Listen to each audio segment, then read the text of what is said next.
great to be in the SEC. Welcome to the SEC Recap Podcast. I'm your host, Ben Warren. If you love all things Southeastern Conference, the SEC Recap is where you want to be.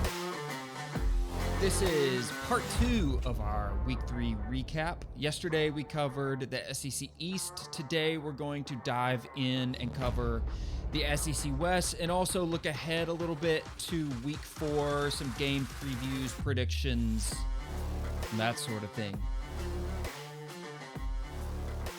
Thank you for tuning in. Remember, you can support the show by going to anchor.fm/SEC Recap. There's also a link to the Patreon in the show notes. You can also follow along with the companion article I write for all of these podcasts, also listed in the show notes. So without further ado, let's dive right into the huddle and take a look at the SEC West.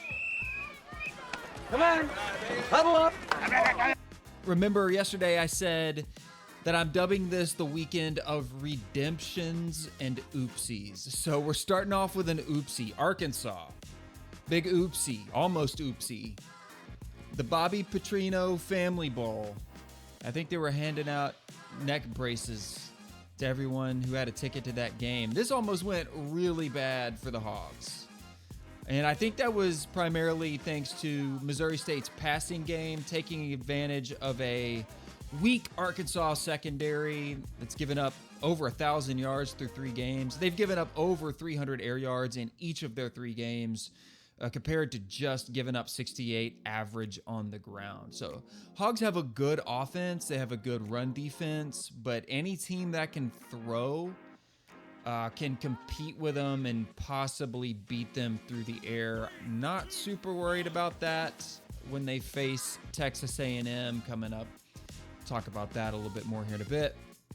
LSU, big redemption. This was my game of the week at Mississippi State in Baton Rouge.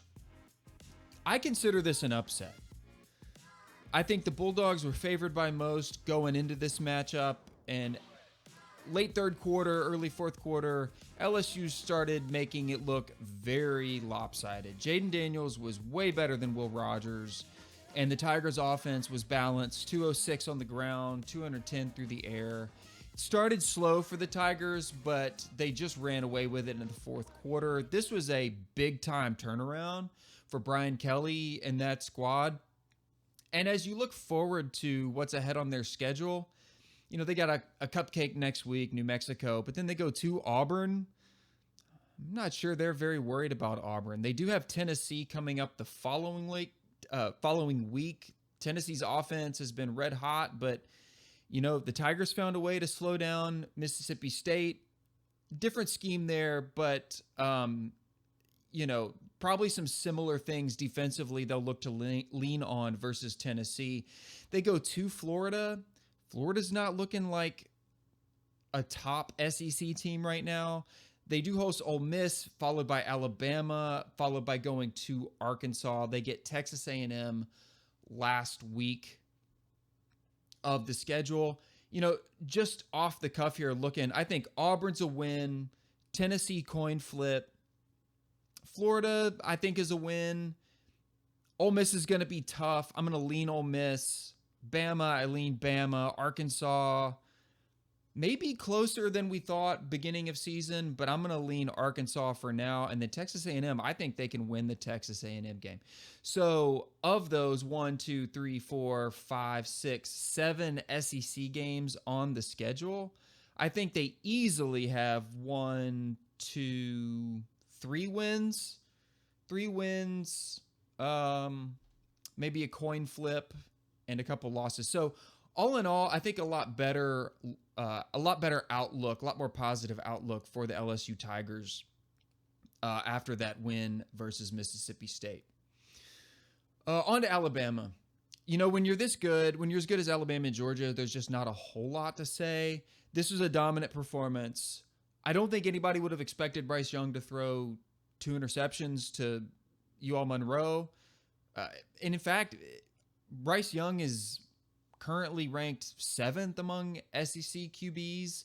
They seem to be lacking that big-time go-to wide receiver. I think a few SEC teams are looking at Bama this year as a winnable matchup, as opposed to almost that guaranteed loss, kind of how everybody's viewing Georgia now.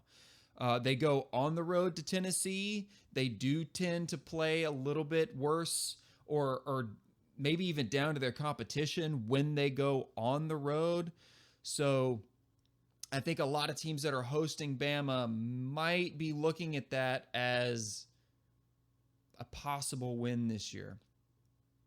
Ole Miss, Jackson Dart looks to be the guy. The Rebels put together a dominant win over Georgia Tech. Now, this is a bad Georgia Tech team. This is not the triple option Georgia Tech team of the days of old. In fact, I don't know how Jeff Collins is still the coach here. I don't think they've won more than 3 games in a single season through his tenure, going back to 2019. So despite that performance, I still don't think we're going to learn much about Ole Miss until they play Kentucky in Week 5. Ole Miss has a sneaky good defense. I think that defense is not getting talked about, being as good as they are. So we'll see what happens in that matchup versus Kentucky. I think Ole Miss's offense is going to be way too much even for Kentucky, and I don't think Kentucky has the offense that is going to be able to keep up. Auburn down on the plains. Ugh. This is toilet emoji, toilet emoji, toilet emoji. I'm not convinced Penn State is a really good football team. I think they're okay. I think they have a pretty good defense. I don't think their offense is super high-powered. I just think Auburn is a really bad football team. They definitely have a quarterback problem. Finley and Ashford both threw an interception. They have an overall offense problem. Tank Bigsby, one of the, I think, still top running backs in the SEC, had 9 carries for 39 yards. I mean, hell, they have a Brian Harsin problem, and I don't know what's going to happen there. I'm not calling for a coach's head or anything. I think Brian Harsin knows. I think everybody down there knows. All the fans know. This team struggled through San Jose State last week, and so when you get blown out at home by Penn State, there's a reckoning coming. I think sooner rather than later. Hey, maybe Bobby Petrino will be looking for a job in Auburn soon. Anyway, Mississippi State, disappointing outing for Mississippi State in Baton Rouge, but this offense lives and dies by the pass, and this was Mississippi State's game through the first half. Third quarter, LSU just found a way to slow them down and shut it off in the fourth quarter. This offense has to be better against SEC defenses. As Will Roger goes, so this team goes. I still think Mississippi State's a good team. I still think they're potentially a top 25 team. So positive outlook for the Bulldogs going forward, but I know they really wanted this one down in Baton Rouge.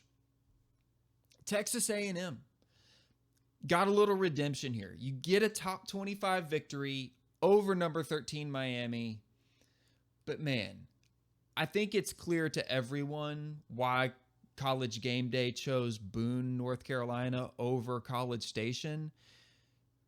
This is a very subpar offense. And Miami actually outgained Texas A&M 175 to 124 on the ground, 217 to 140 through the air. I think the difference was converting red zone possessions to TDs, which A&M was able to do. They still went scoreless in the second and fourth quarters. Max Johnson wasn't a real difference maker other than he didn't turn the football over. But the defense won this game. Look, I just have a question for Aggies fans. Is Texas A&M football fun to watch for you? I mean, this game is like watching an Iowa game. Sure, the defense is fine and the defense is keeping it close, but I don't think these games would be close if you had any offense to speak of. I mean, this is a bad product. It's not fun to watch. And College Station has an incredible College Game Day atmosphere. And I just feel bad for all the fans that have to sit and watch this trash offense week after week. Just to give you some stats here. In the SEC, Texas A&M ranks last. Dead last in total offense. 941 yards through 3 games. They're averaging 313 yards a game. They have passed for 624 yards through 3 games. That's an average of 208 per game. They've rushed for 317. They're averaging 105 a game on the ground. 62 total points per game, 20.67, which is about 14 under the league average, or the SEC average of 35 and a hook. This is an offense that is 110th overall. They have 157 offensive plays and a total of 48 first downs. That's 16 first downs a game. This offense is just, they're slow. It's not exciting. There's no explosive playmaking. I mean, credit to the defense for keeping them in these games and keeping them close. Let me read you some names here real quick. Florida, Ole Miss, Tennessee, Texas A&M. Those 4 teams are ranked 119, 120, 121, and 122 in time of possession. Now, I'm going to throw Florida out here, and I'm going to look at Ole Miss and Tennessee because Florida doesn't run the same type of offense that Ole Miss and Tennessee do. The reason I'm bringing this up is because as fast as Ole Miss and Tennessee go, they are always going to lose the time of possession battle. That's kind of an irrelevant metric when you're looking at offensive stats for those 2 teams. Texas A&M their offense runs at a snail's pace compared to Ole Miss and Tennessee, yet they're ranked right behind them in total time of possession. This is just not good. Defensively, okay, what Texas A&M is kind of hanging their hat on is their defense, right? Well, if you weight overall defense by points, they're the number 10 defense in the country, points allowed. Now, that's against Sam Houston State, App State, who they lost to, and Miami. Miami's a 50th ranked defense. They're not a top 20, offense. They're not a top 20 offense. But if you weight overall offense by yards, or overall defense by yards, Texas A&M is 31. They're not even a top 20 defense by yards allowed. You know who is? Alabama, Georgia, Kentucky, Ole Miss. So Texas A&M's offense is good. They're not so good. They're not a shutdown, shutout defense. I mean, they allowed App State to hang around. App State is a 109th ranked defense that held A&M to 14 points. Let's look at some teams on A&M's schedule similar to App State in terms of offense. App State averages about 473 yards a game, and these are SEC teams that have better talent than App State. Coming up, Arkansas, 500 yards a game. Ole Miss, 496 yards a game. Alabama, 480 yards a game.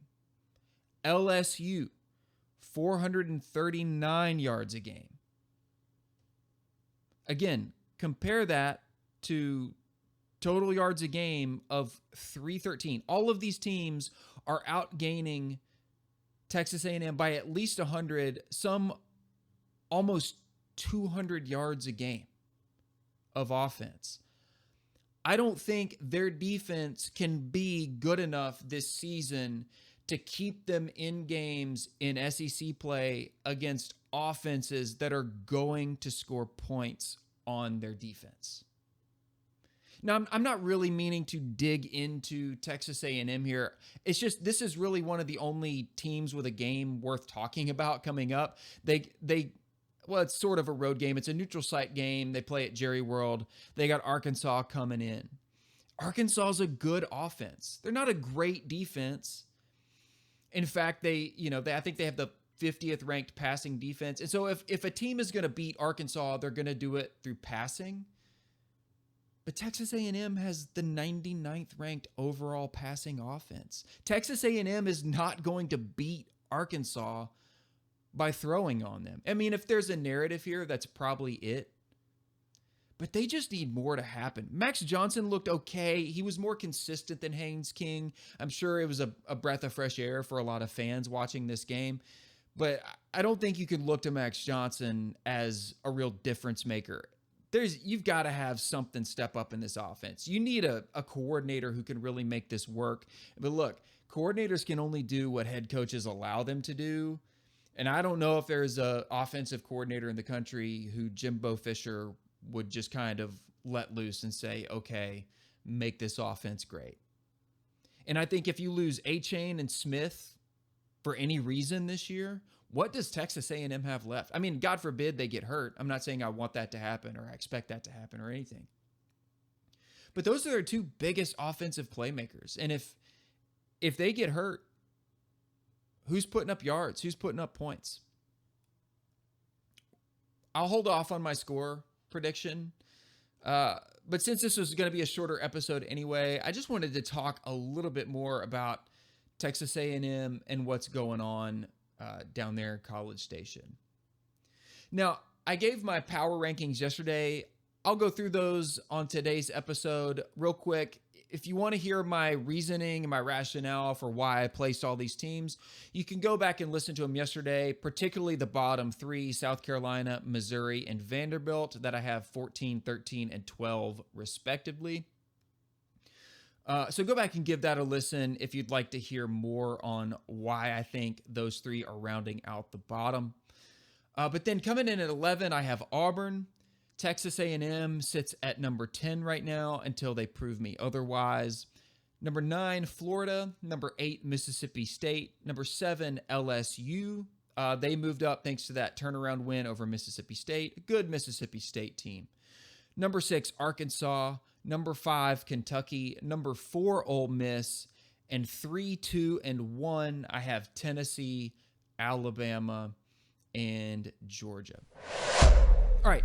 That's going to do it for the huddle. Let's go into our week 4 predictions. We'll look around the conference at the upcoming matchups. Now, there's really only a couple games worth talking about this weekend, but I'll go through them in schedule order, starting with the early games. So we have Kent State at number 1 Georgia. I mean, is there even a betting line for this? This is Georgia in a blowout. Then we have Missouri at Auburn. Now, maybe a better matchup than we would have guessed preseason. I think Auburn should win this one, but should is the operative word. They should win by at least a touchdown, but Missouri's offense starting to get things right with that win this past weekend. If Auburn can't muster any amount of offense to keep up, it could get real ugly in Auburn real fast.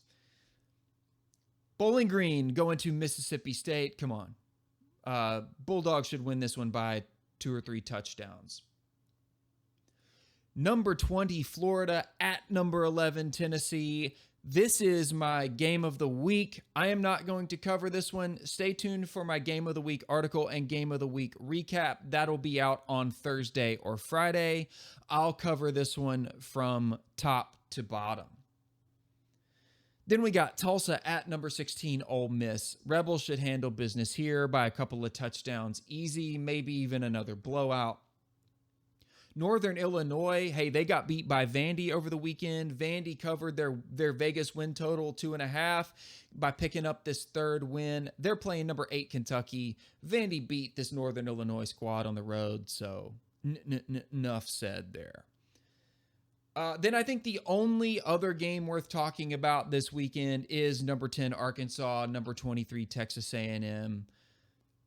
You know, I want to say Arkansas. In fact, I'm going to say Arkansas. But the Petrino Bowl near disaster didn't inspire me. The Hogs should be on upset alert here. But I think they can win this game. What Arkansas didn't get to do was rest their players last week. And that's really what you wanted out of a game like that. You do not want to be playing your starters for 4 quarters in a game versus an FCS team.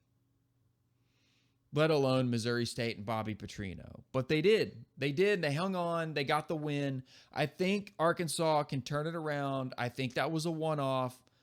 I think Arkansas is better than A&M. But if they don't watch out, Texas A&M's defense could keep this one close. I think Hogs win this one 28-16.